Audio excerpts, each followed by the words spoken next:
With or without downtime, schema changes can get pretty scary. CockroachDB seeks to improve the developer experience by making schema changes, even online schema changes with no downtime, much more straightforward and user-friendly. So let's give it a go. First of all, let's create a database.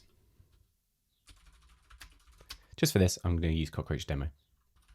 Now you'll notice that I've included this flag max SQL memory and I've set it to a gigabyte.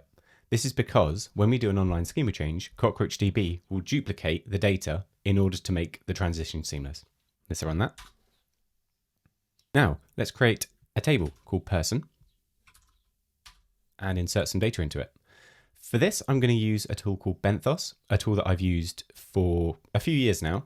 Okay, so this file has two portions. There's an input, which is a generator, which generates random data. So a random first and last name, random date of birth, and then picks from an array of countries.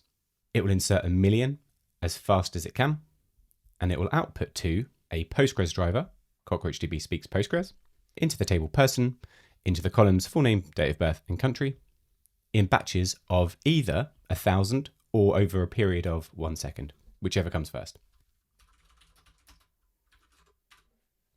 Let's see how many records we've got in the database.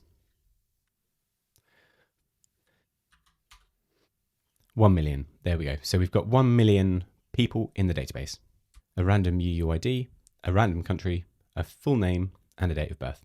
Next, I'm going to kick off a Go application that connects to the database and simply every 2 seconds will make a query to say, select the create statement column from the result of show create table person. And we can see from here that the primary key constraint against that is currently ID. Next, I'm going to change its primary key to be a composite of the country and the ID. So all the while, we're making queries to the database. And there we go. It's already finished. So it took 3.2 seconds. And now we can see that the primary key is the composite of country and ID. Join me next time when I do a similarly contrived example of person and pet.